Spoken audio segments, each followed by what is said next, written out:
There's been a resurgence of interest in the Ammons family haunting case with the release of the Netflix film The Deliverance just about a week ago now. According to the movie's IMDb description, The Deliverance is about an Indiana family that discovers strange, demonic occurrences that convince them and their community that their house is a portal to hell. But what if I told you that the real case that the film is loosely based on is far more terrifying? Today, we are going to examine the true story that inspired the film, revisiting an older video of mine, but also correcting any information that needs to be, and providing new details and insight into this now infamous paranormal case. If you haven't watched the video I'm getting ready to update you on, please pause here and go watch it. It's going to be linked up in the top right-hand side of the video. I've got it in the description and in the comments as well. It's called The Untold Story of the Ammons Family Haunting. And for anyone who ever wonders about The Untold Story, it's the name of this series. I'm very aware that the stories have been told, probably by a ton of different people, but anyways, I digress. But watch that video. Come back, and everything I'm about to tell you will make way more sense. I also highly recommend watching until the end of this video, not only for a giveaway, but I found some information on the Ammons that I don't think anyone else has covered before. Today's video is brought to you in partnership with DraftKings. You can choose from over 300 real money casino games right at your fingertips. And with more added regularly, DraftKings Casino is changing the game. These also include exclusive DraftKings slots and blackjack games that you can't find anywhere else. And with having awarded over $100 million in jackpot winnings, DraftKings is safe, secure, and reliable. If DraftKings Casino isn't yet available in your state, check out DraftKings Daily Fantasy app, where you have a shot at winning cash prizes all season long.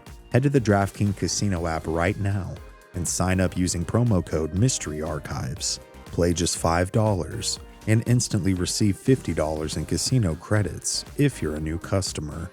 So have fun, play responsibly, and now let's get back to the content. I did also want to take a brief moment and say thank you guys so much for supporting me. I just got my personal copy of my book in here, which I couldn't be more proud, man. It feels so amazing. Like the gloss, the feel, just all the work that went into this. It really just drives it home just how far we've really come as a community, as a channel, and for me as a person. I won't bore you too long with it, but the book is now available on Amazon, or if you'd like a signed copy, you can email me at mysteryarchives@gmail.com.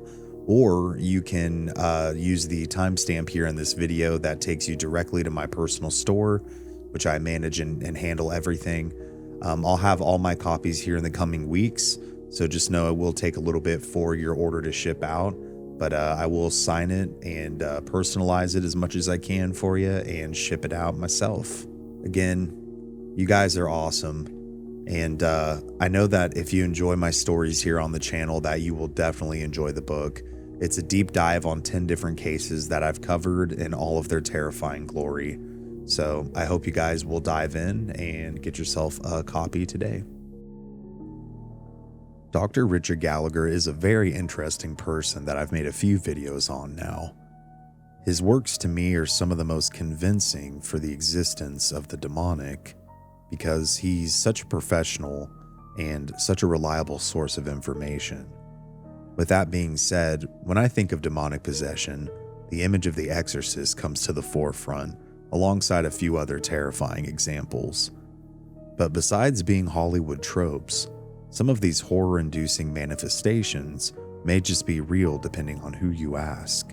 But this case certainly does not hold back with just who saw these paranormal things occur, and how credible the people were, and just what they saw. Some paranormal stories seem to form tropes of their own, really. This one is also no exception. The family themselves were excited to move into a new home. This probably meant more space, more freedom for everybody, and a fresh start is always a good thing. Things typically are normal for a time, until they're not. Now that we've finished the original video, I'm going to go through an order of the story and give any and all updates, corrections, and information relevant to the case, as well as my opinions, both supporting and debunking various aspects of this very wild story. So let's get started. When the family first moved in, with the emergence of so many flies even during the frigid months of the year, in my opinion, could be indicative of the demonic. However, someone in the comments on the original video had brought up that perhaps it could be indicative of a gas leak, which I've never heard of a natural gas leak attracting flies, but I mean, it's certainly possible. After the flies eventually dissipated, the family began to experience the sounds of footsteps going up and down the stairs, as well as the basement door swinging open, even when it was previously locked. For most, I think this would prompt people to start rethinking their decision to live there. I do get being locked down financially, though, but I certainly would start contemplating my next move as far as where I could live. Alongside this, when the tall, shadowy figure emerged from Latoya's closet, my first thought would be that it's probably a burglar. And with children in the house, I'm glad that she was brave enough to go and try and confront whatever this thing or person was. But then when she chased it down, essentially, it disappeared, only to reveal muddy footprints where it had once stood. Again, if you weren't already considering moving out, this would certainly expedite that process if it were me. Months later, on March 10th, 2012, the family had hosted a wake at their home for a family member that had passed away. I've personally been to too many funerals and a lot of wakes, but I've never heard of one taking place at someone's home and not a funeral home. But I mean, different states or beliefs could probably account for this. As the wake was ending around 2 a.m. or so, Latoya would hear the screams of her daughter's friend. Her daughter and her friend had been in the back bedroom, and as she rushed back there to find out what the problem was, she too would scream for her mom because her daughter was levitating. I mean, can you imagine that for a minute? You're already in a state of stress due to losing a family member and having their actual body in the living room of your home, but then you hear a blood-curdling scream. And then running to where it was originating from, you then see your daughter passed out and floating above her bed. Now, that's downright terrifying. I mean, I'd start praying too or something, maybe tether her down. I don't know. But either way, downright disturbing manifestations. Trying to find some kind of help, they called a bunch of churches, and almost none of them wanted any involvement with anything supernatural or paranormal. It's incredible to me how many Christian churches supposedly believe in God, but don't believe in the devil or the demonic, and just aren't willing to get involved. It's pretty crazy, really. To me, you can't really have one without the other. It just doesn't make rational sense. They would eventually find a church that was willing to listen, and based on the descriptions of what they were being told was taking place, they would come to believe that the occupation was demonic in nature. Now, I misspeak in this part of the story on the original video. I say that they cleaned the entire home with bleach and ammonia. They did do this because they were advised to use strong chemicals to clean, so it was supposedly supposed to help clear out any negative energy that could be there, which I've heard just keeping your space clean in general can help with that all around. They did use both of these chemicals, but they used them at separate times, because if you mixed these, you would have a not so good time. Just figured I would finally address that instead of answering hundreds and hundreds of comments. They would then use olive oil to anoint the children, as well as sections of the house.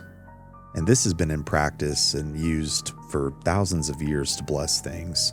I know a lot of people who integrate this into their personal practices. I am curious just what clairvoyants they spoke with, though, that told them that their home was harboring over 200 demons. To me, that's pretty excessive. I mean, one or several, since they tend to travel in packs, often referring to themselves as legion to give the appearance of power through numbers. A few would be bad enough, let alone 200. So I personally highly doubt this. I think this is greatly exaggerated. But at further advice of the mysterious clairvoyants, Latoya then builds an altar in the basement. And I find this strange as well because altars are used in churches, formally, but you usually don't see them used in Christian or even Catholic blessings of a home. If anything, I would argue this is more of a pagan practice. But placing a white sheet on the table, they placed a candle and statues of Mary, Joseph, and Jesus, and then salt was also placed around the room. To me, it's kind of an amalgamation of Christian and pagan practices in a way. And I mean, hey, whatever works, right? I do know from personal experience that salt can be good for attraction spells as well as protection depending on how it's used. Latoya and a friend would go on to cleanse the house by burning sage and sulfur. I have certainly heard of burning sage to cleanse a home, and we usually burn Palo Santo to restore a positive energy following burning sage. We do our own cleansings, but I have never heard of burning sulfur. If anything, sulfur or the scent of sulfur has always been associated with the demonic, or hell in general, biblically.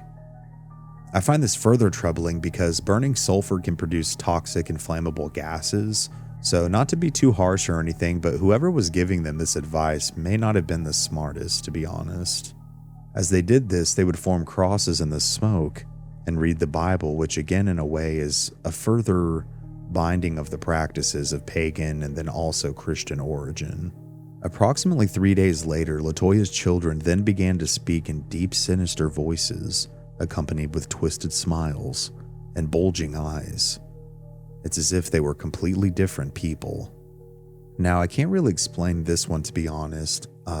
It is telltale signs of demonic possession for manifestations like this to occur, but if it didn't actually happen, it would have been indicative of some kind of drug use or mental disorder on behalf of Latoya, which, as far as I've been able to research, has never been the case for her. And to make things creepier, following these things happening, the kids would have no recollection of these things ever occurring. Like their memory would be entirely blank for portions of time where they were supposedly acting this way. Now, I did look into a possible connection between the burning of sulfur or a gas leak and the altered voices or hallucinations that were taking place.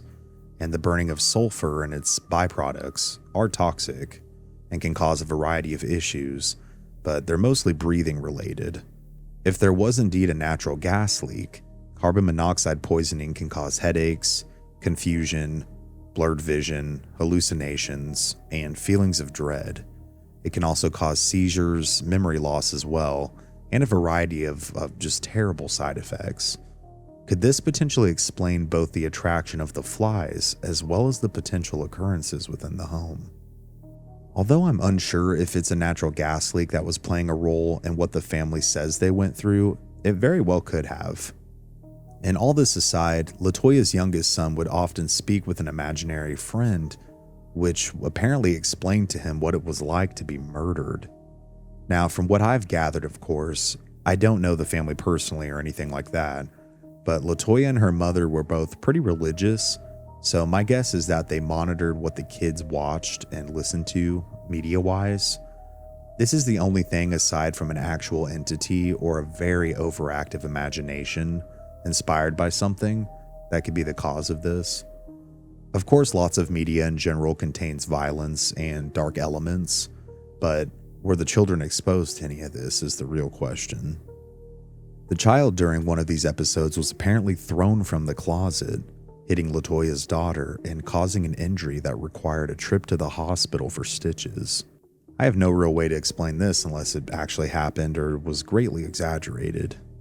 But as a result of this, a hospital trip happened, and it seems like Child Protective Services began to take an interest in the family. Latoya's daughter would be interviewed by a psychiatrist there at the hospital, who would end up telling her that she often had experiences as if she was being held down and choked by something that she couldn't see. Now, if we follow the carbon monoxide theory, which granted, if levels were that high, you'd think that one or multiple family members would ultimately pass away eventually from it.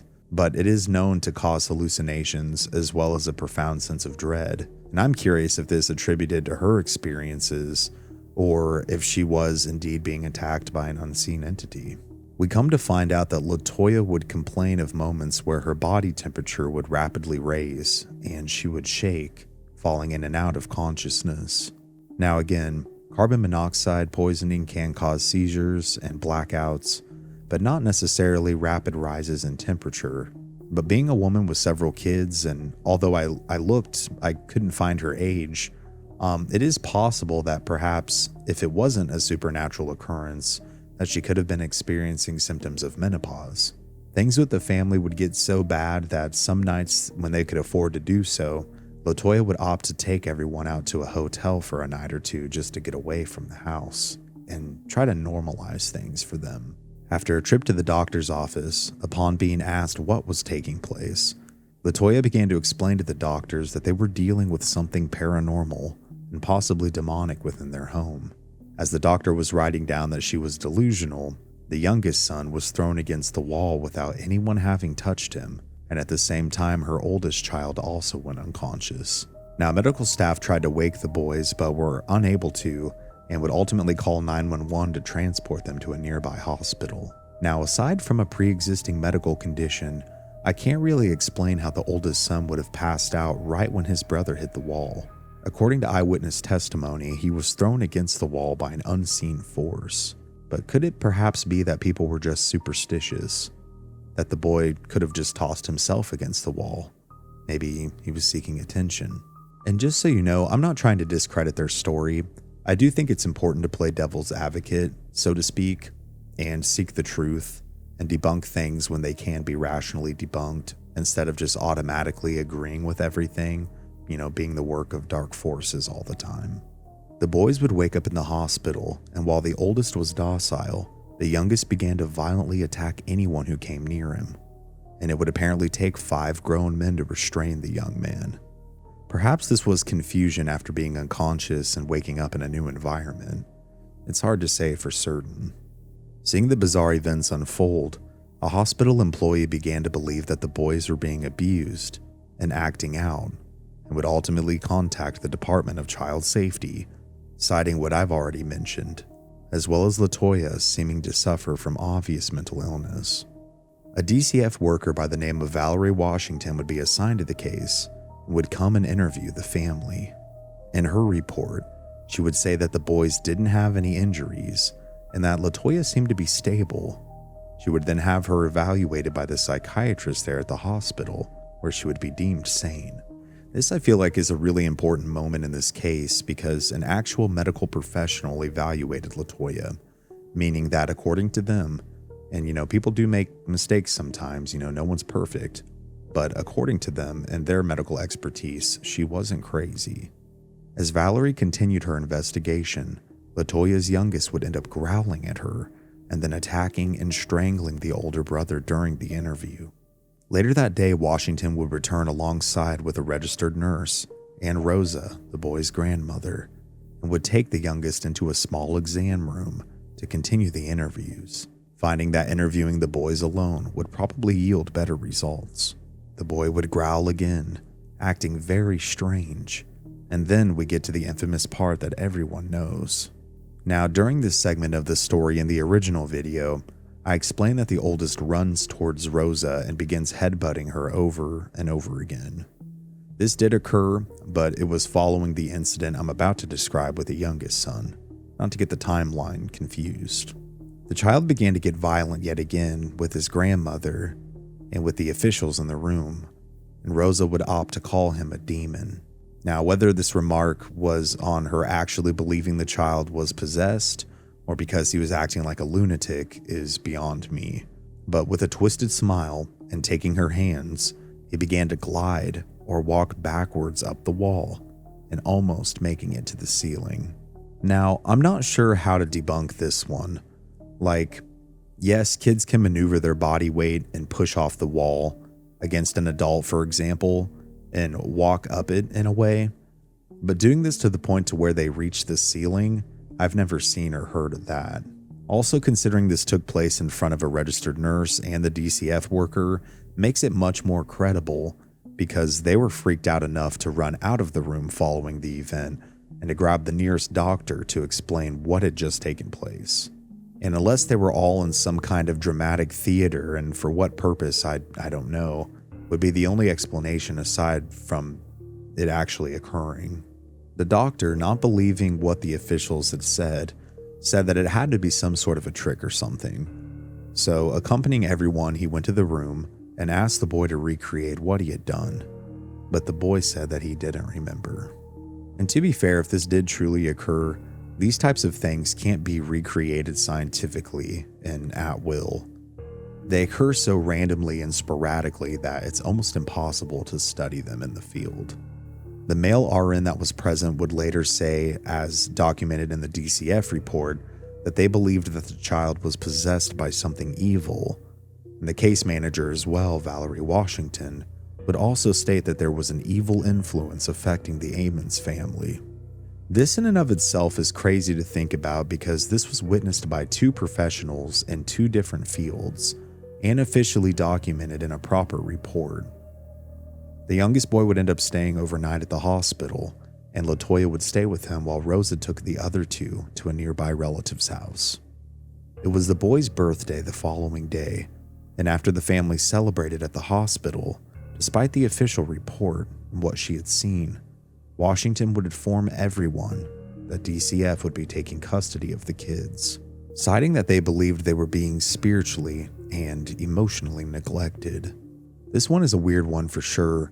I'm curious if perhaps someone higher up than Washington made the call to take the kids, but it seems like, from my personal experience anyways, that DCF takes kids out of homes that aren't usually that bad or abusive, but neglects those who need to be taken away for very real circumstances.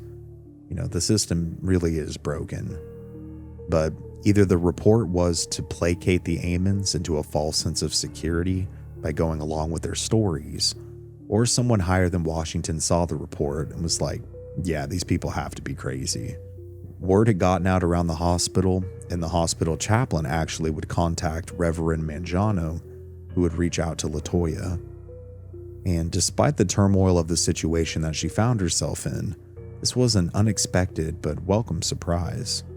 The Reverend would interview Rosa and Latoya at their Carolina Street home to get a better feel for their character and for the situation.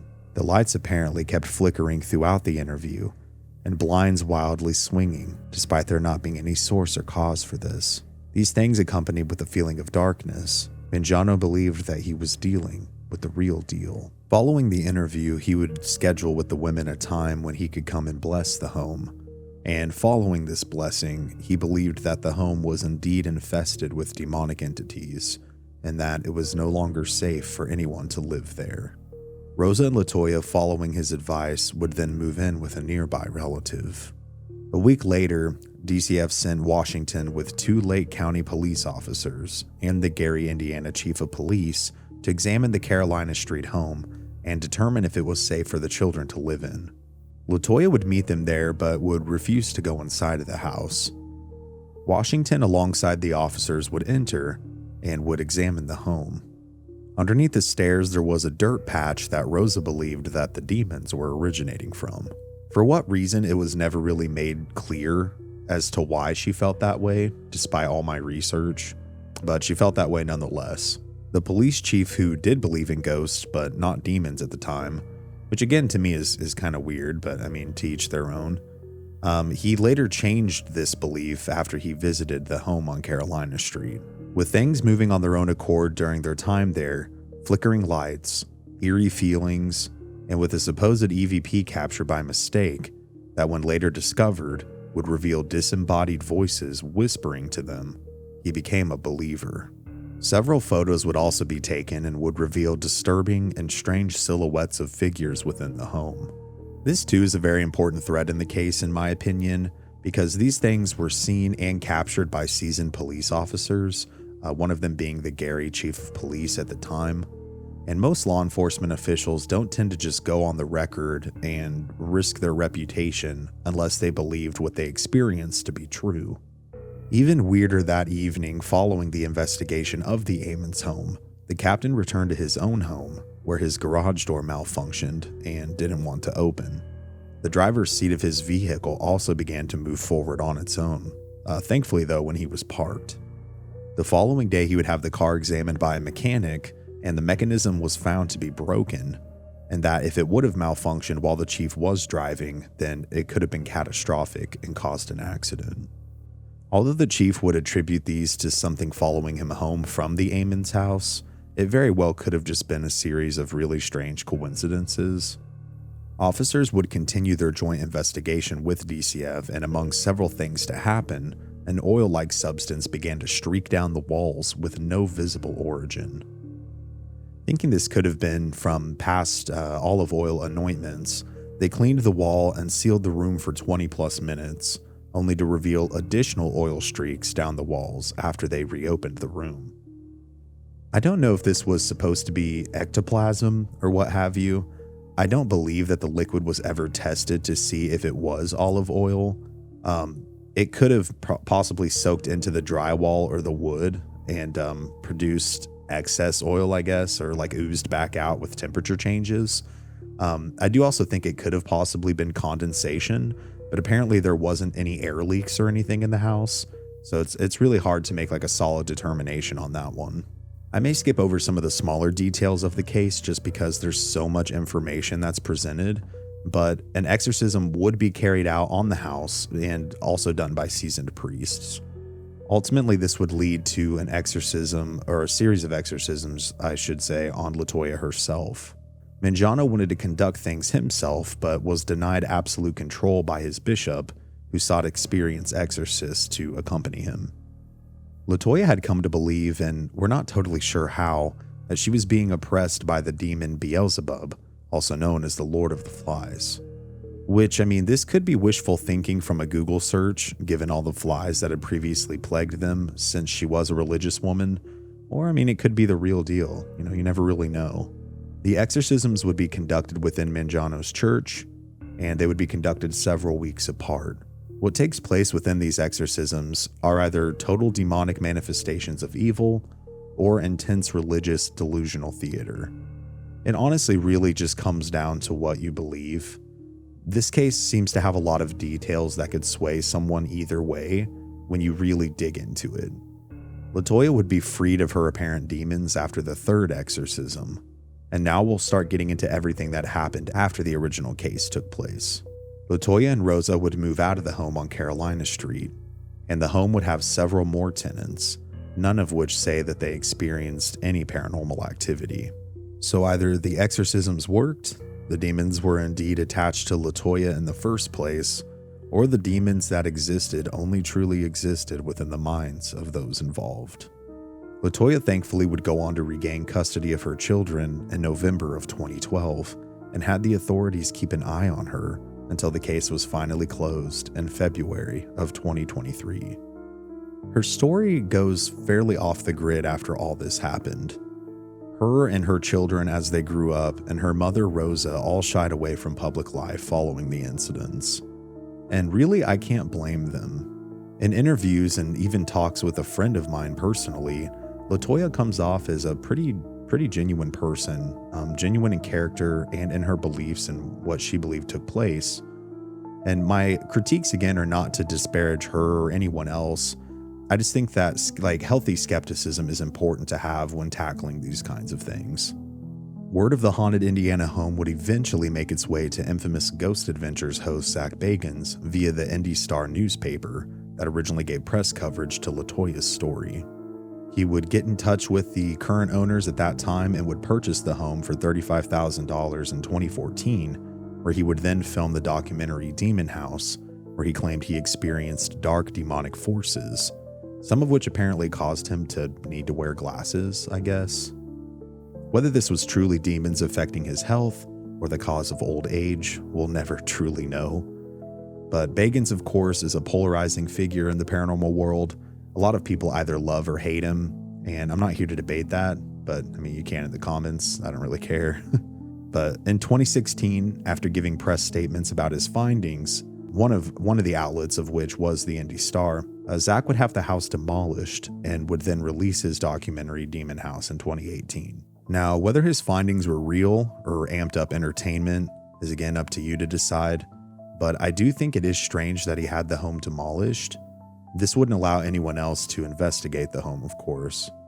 Now, whether it was to prevent others from investigating the house, or if it was Zach's way to prevent people from living there due to the demons, is again something we'll never truly know. Demon House, of course, would go on to be a massive success. Zach would also take a piece of the stairs in which sat over the supposed portal to hell from the Ammons home in the basement, and it is now on display in his haunted museum, with some saying that they've had experiences of their own after witnessing it in person. When the case on Carolina Street took place, the family consisted of Latoya Ammons, Rosa Campbell, her mother, her oldest daughter Aaron, oldest son Andrew, and youngest son Armani, whose ages at that time were 12, 9, and 7. I withheld their names in the original video because I couldn't find if this information was published at that time, and I wanted to respect their privacy. It has since been published in a lot of different publications, a lot of different outlets. So this too, what I'm about to tell you is also published, but I haven't heard anyone mention it or talk about it. Sadly, in 2021, Latoya's youngest son Armani passed away at the age of 17. The cause of death, however, is not publicly available, but I do very much feel for her and her family. I don't think that any mother should have to bury their child. Fast forward to today in 2024. Although it's uncertain just how involved Latoya was in the making of the Deliverance film, the film is loosely based on her story and was released on August 16th in theaters and August 30th on Netflix. It is similar, but certainly not the same story whatsoever. I'm sure after watching my breakdown and or the original video or both, and then watching the film, you'll definitely see that for sure. Latoya and her family, as far as I know, continue to live a nice, quiet life without fear and continue to stay out of the limelight. And I really can't blame them. Was their case a legitimate demonic haunting, or was it all a publicity stunt?